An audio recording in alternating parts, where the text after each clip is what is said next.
Looking to recharge your prayer life this year? Jesus Listens is a new 365-day prayer devotional from Sarah Young, available now at jesuscalling.com/jesuslistens. All the things that he does for me, I am truly thankful and grateful for. And he's given me a path to follow and a plan he has for me. And I'm following that plan and that path. So whatever comes within the realm of that, I'm supposed to face. Welcome to the Jesus Calling podcast. It's been said that parenting is a lifelong job that doesn't end when your children grow up. Our guests this week know firsthand how hard it is to be a parent, and they've done the work to build the kind of relationship with their children that is returning dividends in their adulthood. And now, their kids really appreciate them as people, and the influence they've had in helping them become who they are today. Dionne Warwick is a 6-time Grammy Award-winning singer who raised her son Damon, who is also a musician, as a single mother. Despite her status as an international superstar, Dionne made it her priority to carve out meaningful moments with her children. Andy and Sandra Stanley are preachers, authors, and parents of 3. One of their greatest prayers was that their relationship with their kids would evolve into a friendship, and that as adults, they'd still appreciate their family time. Let's start by hearing from Dionne and Damon. Hi, I'm Dionne Warwick. I'm a recording artist.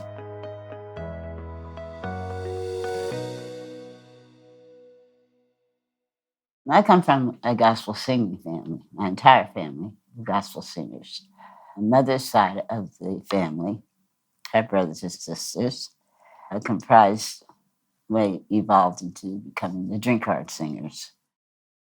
Well, we decided, since we couldn't be the drinker singers, that we could be a gospel group. It was comprised of my sister, Dee Dee, Myrna Utley, Sylvia Shumwell, and Carol Slade, and myself. And we were called the Gospelayers. We entered the gospel shows amateur night at the Apollo Theater and won. So I guess we became professional gospel singers. Many years ago, I was so fortunate in that my meeting with Hal David, when some of the most meaningful and inspirational and joyful words for me to sing. I don't think I've sung any better than his. It was taught at a very, very early age, be who you are. You can't be anybody else. Well, I didn't want to be anybody else other than me. So I had no reason to be anybody other than who I am.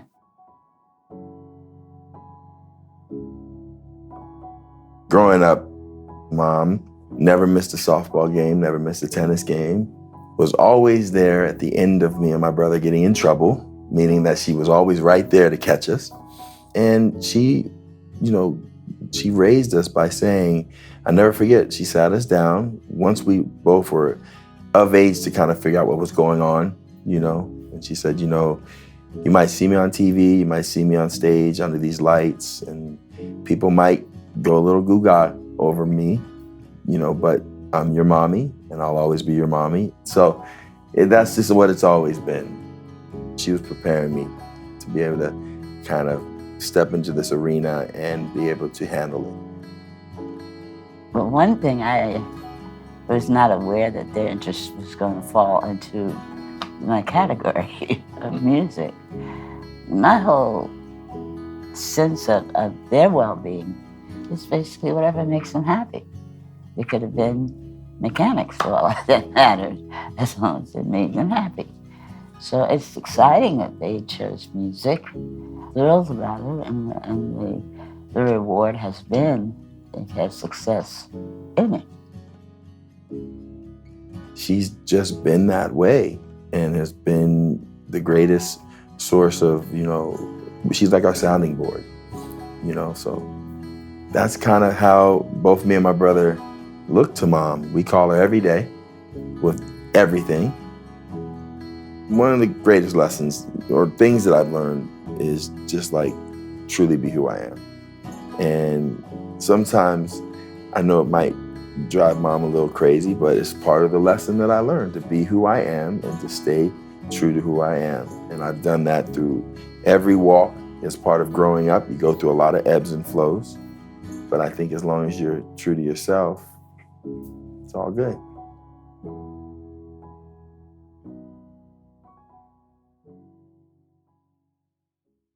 I've been, as you probably know, mingling a little bit in the country music scene, with Mr. Billy Ray Cyrus. And, it's funny, Dolly, to me, even though Mom hasn't met her yet, I've always called her Auntie D. And it's funny because everybody calls my mom Auntie. And she's been Auntie Dolly to me for quite some time now. Being able to work with legends like her, Mom truly has prepared me for. For me to step in again and get in that ring and become producer. Like Mom always says, she's allowed me to really grow and be a producer. And the only difference is I call her Mommy. And then on this song, it's Mommy and Auntie Dolly. So it's like, lots of fun. It's amazing. When I heard the song and sent it to Damon, beautifully written, beautiful words to sing, I'm truly honored that she asked me to be a part of it. And may I be a great reflection of the things that's right and good. The lyrics are like bringing church on the road. That's how I feel. Everywhere we've been, or we will be traveling, starting with here in Nashville, hearing the great lyric of Dolly Parton, hearing the great lyric of other writers that are a part of this project.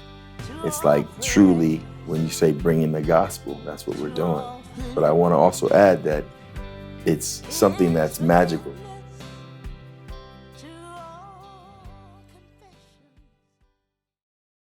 I miss gospel very, very much. I really do. I miss church. I'm on the road so much, it's very difficult to get to church. I was also taught that church is here. Yes. It's not a building. So, but missing congregation, as in missing the word every now and then being given to you, is something I do miss. But being able to sing gospel again and sing with some people that I call friends who are also within the gospel realm of music is very exciting for me. Very. I'm thrilled to be able to do it again. All the things that he does for me, I am truly thankful and grateful for. And he's given me a path to follow and a plan he has for me. And I'm following that plan and that path. So whatever comes within the realm of that, I'm supposed to face. I have no problem with that. Damon and Dionne close their time with us by reading a prayer from Jesus Listens for June 14th. I've loved you with an everlasting love. I've drawn you with loving kindness. This means that you knew me and loved me before time began. Yet, for years I swam around in a sea of meaninglessness, searching for love, hoping for hope all that time. You were pursuing me, ready to embrace me in your compassion. You sang me a love song whose beginning and end are veiled in eternity. You infused meaning into my mind and harmony into my heart. I want to join you in singing your song. Please use my voice in whatever way you will, as you call people out of darkness into your marvelous light. In your brilliant name, Jesus.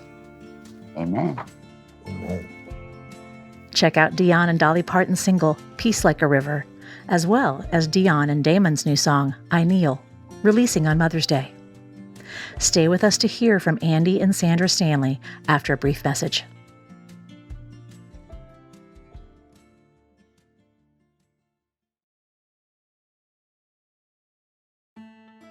Celebrate the moms in your life with a beautiful gift of encouragement and reassurance.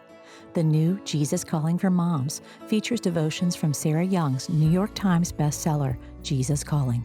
Inside, you'll find 50 devotions that speak to the power of love, the gift of strength, and trusting God's guidance. Also included is a prayer for moms written by Sarah Young, plus Bible verses, as well as journaling prompts and space for moms to write their own prayers. Perfect for birthdays, baby showers, or just because. Order Jesus Calling for Moms today, wherever books are sold.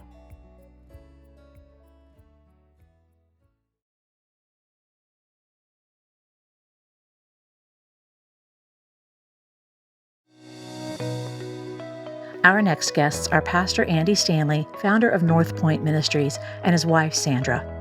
Andy and Sandra are no strangers when it comes to the joys and challenges of parenting, having raised 3 children of their own and fostering many more since 2010. They share what they've built with their now adult children over time and how they got through what they see as the 4 stages of parenting. So we've got 3 kids. Andrew is 30 and he's married to Anna. Garrett is 28 and he's married to Danielle. And then Allie, our daughter, is 27 and she's married to Clay. And they have a 2-month-old, our first grandbaby. So that's kind of what our family looks like. We've been foster parents for about 12 years, some kids in and out. And right now we are empty nesters and enjoying this season. One of the things that we realize, one of the advantages to living in this time that we're living in is there's so many tools for being a student of your kids. So, we've got Enneagram, we've got temperament testing, we've got love languages, so many different ways that we can be a student of our kids. And one of the things we learn, all 3 of our kids to have come from the same gene pool, they are so different from each other. And as it relates to just having conversations, whether they're hard conversations that you need to have or whether they're just those connecting conversations, we found that each of our kids were totally, completely different. We needed to use different approaches. The other thing I would add to that is one of the things that Sandra was great at is we ate dinner together, 6, Right. 7 nights a week. Certainly when they were young, it was most nights. At home, around the table. And what happened is because that was the pattern, when they hit middle school, we continued to do that. When they hit high school, we continued to do that 3 or 4 nights a week, even though they were busy with other things.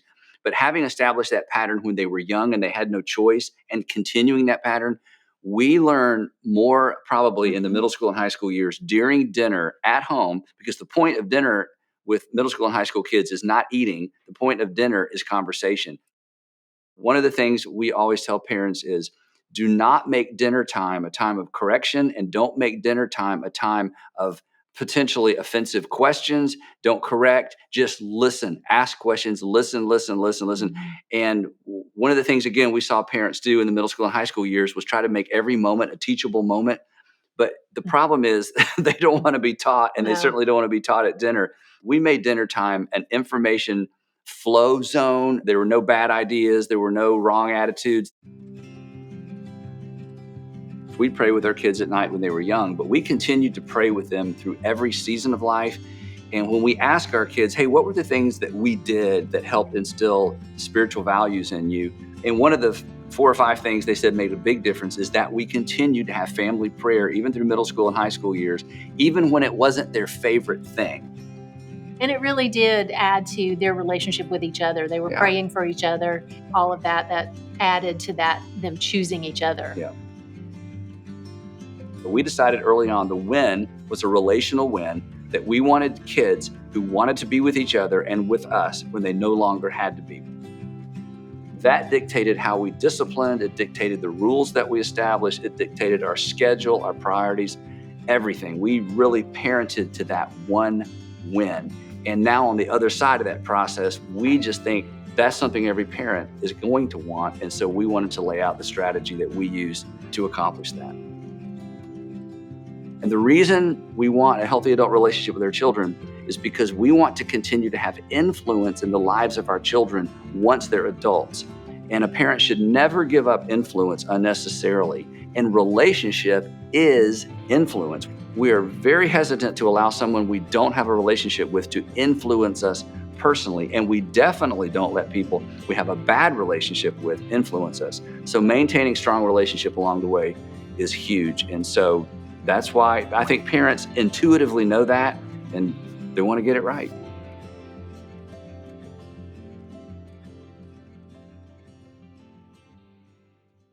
we've been in small groups with other adults our whole marriage, really. And so in those seasons of parenting, we read all the parenting books, we did all the things. And one of the things that stood out to us that we learned was the 4 stages of parenting. And those 4 stages of parenting are simply, the first one is the discipline years. It's kind of when they're 0 to 5 years old. And these are the years where we're teaching our kids that there are consequences for their actions and for their good and for their safety. We just kind of need them to obey. And in this season, consistency is the key. And we disciplined our kids in this season according to 3 words that started with a D. We knew these were big deals if they were disobedient, dishonest, or disrespectful. The training years were 5 to 12, and that was a little bit different. These are the years where we were putting the why behind the what, and they're starting to be able to reason a little bit, so we could reason with them, and we're explaining while we're training with them. And then the coaching years are 12 to 18, so we're standing on the sidelines a little bit more.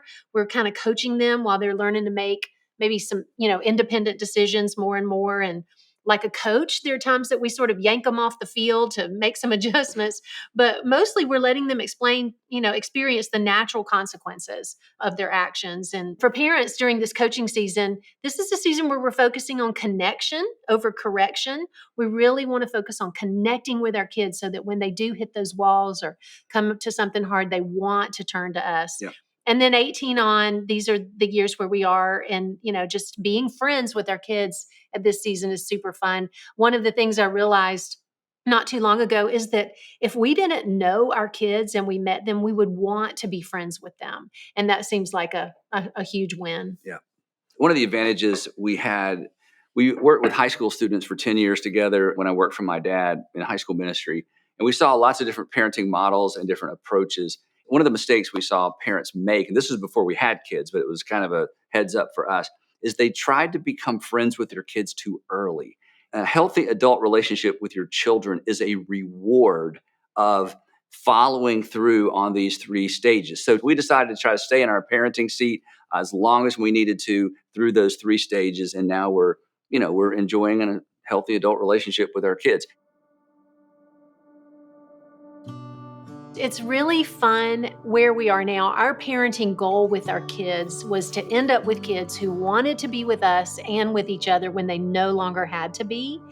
So when we think about success as it relates to having parented them, getting to this season of life with kids who we have the joy of watching choose each other and choose us when there's opportunity, there's nothing like that. So for us, watching them succeed in their careers, watching them have relationships with their Heavenly Father that we had hoped for is all so good, but we are also so thrilled and just enjoying watching them choose each other and choose us even and want to be together now that they don't have to be anymore. And that was a very intentional goal for us, primarily because of what I saw in Sandra's family when we were dating. So there were 5 of them, and they loved being together.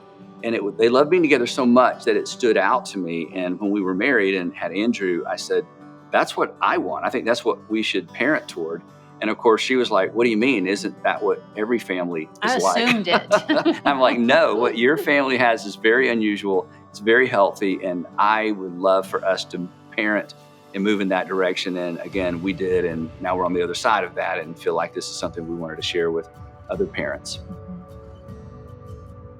Sandra closes our time together by reading a prayer from Jesus Listens, February 22nd. Dear Jesus, thank you for leading me step by step through my life. I ask you to guide me through this day as I hold your hand in childlike dependence. My future looks uncertain and feels flimsy, even precarious. I know I need to walk by faith, not by sight, believing that you will open up the way before me. Every time I affirm my trust in you, it's as if I put a coin into your faith treasury. In this way, I prepare for days of trouble. I'm thankful that you keep safely in your heart all the trust I invest in you, with interest compounded continuously. I've seen that the more I endeavor to trust you, the more you empower me to do so. In your faithful name, amen. To learn more about Andy and Sandra Stanley, check out their new book, Parenting, Getting It Right, at your favorite retailer. If you'd like to hear more stories about navigating family relationships, check out our interview with Reba McIntyre and her sisters, Susie and Alice. Next time on the Jesus Calling podcast, we'll hear from Duke Divinity School faculty member Curtis Chang, who breaks down the root of many people's anxiety and offers hope in overcoming anxiousness. To be human, to be a creature, means we are ever, always vulnerable to future loss, which means we are ever vulnerable to anxiety. And that if we try to structure our lives or come up with coping mechanisms, like the one I did when I was 8 years old, waiting for my mom and my parents to come home, these coping mechanisms will never succeed in making anxiety go away, in solving the anxiety problem, because we're always going to be vulnerable to loss. Want to hear more inspirational stories of people who have been changed by a closer walk with God? Then subscribe today to the Jesus Calling podcast on Apple Podcasts, Stitcher, or wherever you listen to your podcasts. And please be sure to leave a review, which helps us reach and inspire others with these stories.